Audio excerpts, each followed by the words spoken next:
Let's talk about building websites for other businesses. Now, chances are you started building websites for one of two reasons. You either like to code and love creating a full project, or you're a designer who had clients asking for a website. The thing is, no matter if you're a web developer who turned to freelance or a graphic designer who creates websites for their clients, you're doing them a huge disservice if you're not taking care of this one big thing, the website copy.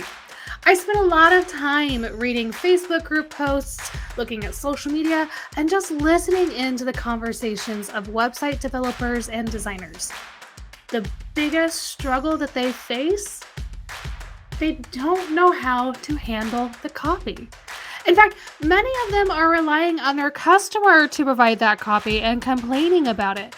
And the fact that it takes their customer a long time to get them copy for their website.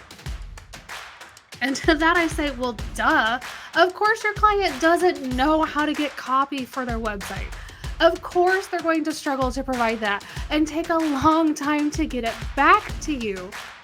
They might know their business, but they likely have no idea how to translate that into effective website copy that's geared for SEO and conversions. And it's overwhelming. In today's episode, we're going to talk about why copy matters so damn much, how to write copy that sells, and what you can do about it in your business. Ready? Let's go.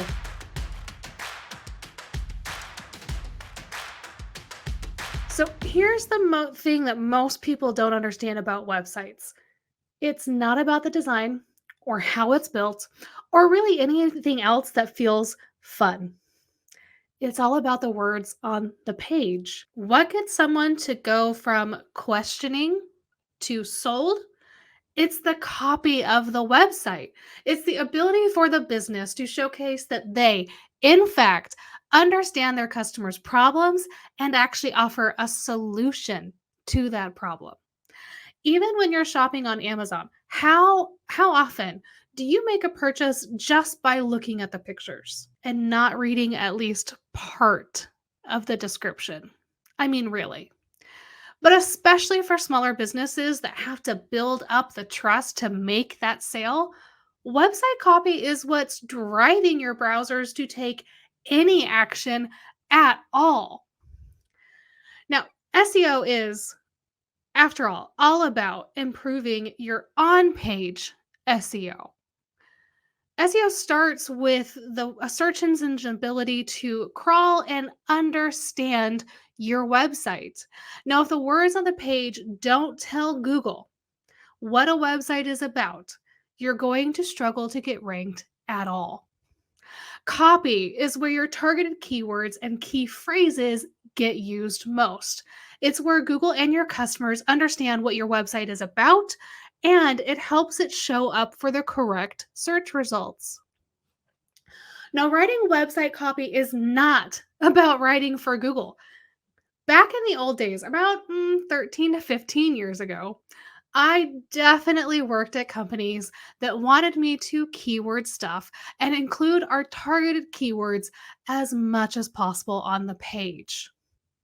However, that barely worked then, and it certainly does not work now. Website copy is all about writing for your customers. If you're answering their questions and keeping them moving through your site, Google sees that and rewards your website. Think of it this way. If someone clicks on a search result, barely looks at that page, and then hits the back button straight back to Google, then Google knows that that site did not answer the questions of their searcher. But if they spend time on that page, click around, maybe even make a purchase or fill out a form, well, then they know that their searcher's questions are getting answered. And really, that's all Google wants. Copy, though, it's all about increasing conversions. You can have a beautiful design, a site that loads quickly and works effectively, but if the website doesn't move the browser to make a purchase or become a lead, well, then it's failed. The only way to really move someone through sales funnels that you're building is to have the copy that tells them exactly what problem your client is solving and how their solution works for them, the browser, the prospect. Your copy also defines the purpose of a website and what defines a conversion. As you know, conversions are not always about the same kind of sales. For many of my customers, they need to get a phone call or a lead form. For others, they want direct e commerce sales. For some, they just want more people walking through their physical locations' doors. The design and the code don't really tell a prospect how they can work with your client. They don't take the prospect through the journey and get them to the destination your client wants, but the copy does. It tells a prospect exactly why they would want to work with your client, what your client can do for them, and how to work with your client. Now, if you're not answering these questions, you're going to lose prospects to a competitor's website. Okay, so we know the importance of website copy and what it can do for our customers' businesses. But what makes website copy go from drab to something that actually sells? Now, I talked about this in episode 9 in a bit more depth, but let's break it down a bit. Now, first, you need to define a website page's purpose. Think back to when you started a new website project. Chances are you've created some kind of sitemap or structure for the website so you know what pages to include in the website. Now, one of the first things you can do is to define the purpose of each of those pages. What are you trying to get a prospect to do when they're on that page? What's the main goal you're trying to get them to accomplish? Now, look, you can have a few goals too. For instance, on many home pages, you're going to want your prospects to click through to maybe one, two, three, or four services, or sign up to for a lead capture of some kind. On an individual service page, however, you might want them to fill out a contact form or maybe directly buy a product. When you know what you want prospects to do on the page they're on, it becomes easier to focus the copy towards that goal. Now, next, you have to focus on the problems the brand solves, not its services and features. So, after you've decided what that page is supposed to solve, what you want to address, you next want to address what problem you're solving with that page or service. After all, people don't really care about what you do, but they do care about how you can solve a problem that they are having. Now, headlines and the copy throughout the website need to answer the pain point this business solves. Focus on the benefit of working with your client rather than the features of the that they offer with their product or service. For example, most of my clients don't really care that I build them WordPress websites with contact forms, blogs, and say 5 main pages. What they do care about is that I build them WordPress websites that they can update themselves without ever touching a line of code. They also care that the website I build them will always deliver their contact forms without any issue and can express their main services and parts of their brand story. So make sure you're digging deep and asking why and showcasing exactly how the client solves that problem. Why does that problem matter? How does what your client offer help their customers? How does this service or product help them solve that problem? Now, next, you have to write in the target market's language. This one seems logical, but it's incredibly hard to do even for me. Remember that the target market speaks a different version of English than your client does. They have terms that they use for the problems that they have, and your client's technical jargon probably doesn't align with that. So do some research on Google, social media, message boards, communities, and see how their target audience is talking about what their pain points are. You can actually use keyword research tools and plug in a competitor's website to get you started. Google will provide a list of keywords it feels are being targeted, and then you can dive deeper from there. Now, remember, your customer is the expert in the service they're providing their client. Sometimes that means they've gotten a little deep into their own world and forgotten how their target audience actually talks. Now, as an outsider, it's even easier for you to break down those differences and help your client understand their target audience even better. Doing the research can help them change up how they write and speak to their target audience, and suddenly they're able to connect better with them. This part of the copy phase can be invaluable to your client's social strategy, email marketing, paid ad strategy, content strategy, and more. So don't discount how important it is to help them with it. Now, next, you have to make the copy scannable and easy to read. No one wants to land on a website and read a novel. You need to make your copy easy to read, easy to scan, easy to get to the point of what your client is saying without someone having to read every single word on the page. How do you do that? You introduce sections with clear, concise headlines. Keep paragraphs short. Include bullet points and lists to break up the text and add sections of bolded text. Now, if you go to this article on my website, you're going to see sections of bolded text throughout the article, and you'll see it's easy to skim. You have to make the important pieces stand out. Think of website copy like a college textbook. No one is going to read every single line of that thing. They're going to skim.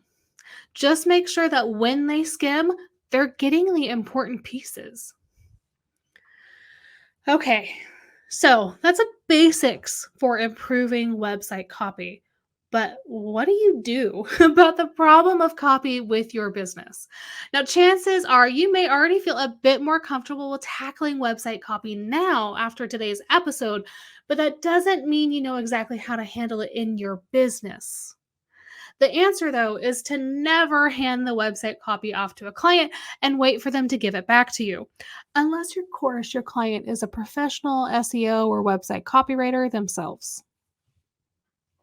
There are, of course, a few ways that you can approach handling website copy, and they don't all include you writing and having to learn a whole new skill set. Now, of course, number one, the easiest answer to this is to write it yourself. Listen to this episode and take notes. Go back and listen to episode 9. Get comfortable doing keyword research and practice.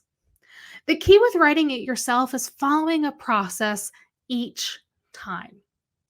That can help you this make a whole lot easier than what you're thinking and make it a whole lot easier for you to tackle this yourself, especially as time goes on.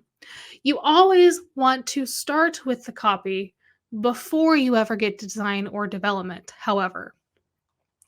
Now, when I write website copy for my client, at this point, we've done our kickoff call, we've created a sitemap, and we've discussed, the long-term goals and visions of the website. And once I have that sitemap, I create their copy document. And it's literally nothing fancy. I'm just creating a document in Google Docs. But this document is separated out into the individual pages of the sitemap. I include the title of the page, the meta title and description, and the URL, and then I write the copy for the page below that. Now, Google Docs allows you to format for headings 1, 2, 3, and so on, which makes it super easy to translate to the designer later. Now, I often start with the client's current website and pull what I can from there and start editing. Then we have an interview where I dig into their business, how they sell their services and products now, and what they feel like is working and not working. Starting writing before the interview lets me know kind of what questions I already have, which honestly speeds up the entire process. Now, we usually go through a couple rounds of revisions with the client, making comments before we've got everything approved to move on to design. Okay, so that sounds easy, but I'm realistic and I understand that I've always been a writer. I did, after all, get my degrees in literature. If writing just isn't your thing, or you simply don't want to devote the time to it, I highly suggest finding a skilled website copywriter to partner with on projects. Now, you can still run the interviews and all the communication with the client, but that copywriter will be able to bring everything to life for you. Plus, when you're hiring a professional copywriter, you've added a huge benefit to your business. That means you're increasing the value to your customers and you can charge for that value accordingly. Now, one thing to keep in mind if you do hire a copywriter, you need to bring them on at the very beginning of the project. Don't hire someone when you have design done and a website mostly built. Chances are the best copy is not going to fit in those spots that you filled with lorem ipsum text. Bringing a copywriter on at the beginning will help you design the website around the lead generating copy, which will increase conversions. Besides, a professional copywriter is often going to have ideas that you might not be thinking of. Get your money's worth and bring them in as soon as that website contract is signed. Now, while this isn't my favorite method, helping your client write the copy can be effective if the client doesn't have the budget for a professional copywriter. So you start by creating the sitemap and getting the pages approved. Then you want to create that Google Doc and fill it with the copy your client already has on their existing website, if they have one, or put in dummy headings. Now you can give them notes throughout the document asking for their benefits, how they solve a problem, why they're unique, etc., and let them answer. The key here is that you'll need to edit it to make it more concise and ensure they're not using technical jargon, but it can certainly relieve some of the pressure on you for writing the whole copy document from scratch, and it lets your client feel involved in the process. And when you're giving them this kind of direction, it makes it far easier for them to help you with the copy, and it doesn't feel so overwhelming to them either. Okay, so why do I say that if you're not writing the copy for your client, that you shouldn't be building websites? Honestly, because they're not the expert. They're not going to know what to do to create copy that's both suited for on page SEO and that's going to increase conversions. Since 99% of business owners want their websites to one, be found on Google, and two, increase their revenue in some way, well, if they're writing the copy, that's not likely going to happen. You, however, are the expert in websites. Even if you are just a developer or just a designer, chances are you know way more about websites and can learn much easier than they can to fill in those gaps. Don't shortchange your clients by building them a pretty website. Build them a website that will get them somewhere.